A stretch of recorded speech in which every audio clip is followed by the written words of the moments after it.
The man swept the martial arts hall for free for 7 years. Every day, he watched other martial artists right in front of him strike a massive stone weighing tens of thousands of pounds. Yet not a single person could move it. Even the coach of the martial arts hall could only move the stone 1 centimeter with all his strength. As everyone began praising the coach, the man felt full of doubts. To verify whether the stone was really as heavy as everyone claimed, the man waited until everyone had left and slowly walked toward the stone. But with just a light tap, the massive stone was sent flying away. Seeing the stone suddenly appear, the female hall owner stood frozen in shock. She couldn't believe someone had actually moved the stone. She wanted to find the person who moved it, but at the spot where the stone had been, there was only the man sweeping the floor. The hall owner immediately denied her own suspicion, believing the man was just an ordinary person who couldn't do martial arts. What she didn't know was the man's true identity, a martial arts champion who retired 7 years ago. Because his skills were far too powerful, he was constantly challenged by other fighters. Until the assassin ranked 10th on the hitman list came looking for him again, the man instantly felt irritated.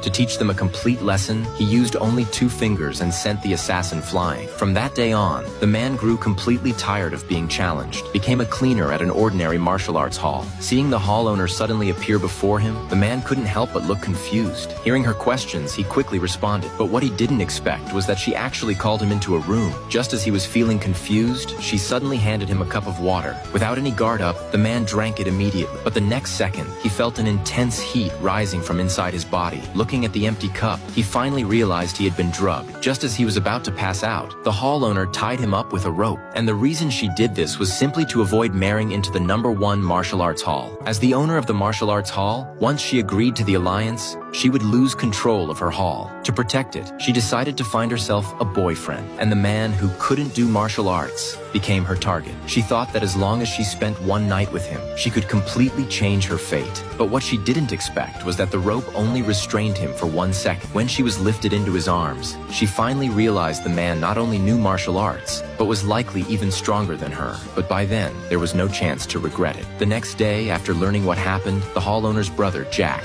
immediately blamed everything on the man. She tried to explain, but Jack was already swinging a large blade at him. Just as she grew worried, the blade snapped in half. As everyone stared in shock, a voice suddenly came from outside the door. When everyone went out to check, they found it was the owner of the #1 martial arts hall, leading his students to challenge them. James, the heir of the #1 martial arts hall, after learning that his fiancée had been involved with someone else, was instantly filled with rage. He demanded that the woman hand over the martial arts hall as compensation, but she refused. Seeing how determined she was, the owner of the #1 martial arts hall proposed a match. If he lost, he would immediately leave with everyone.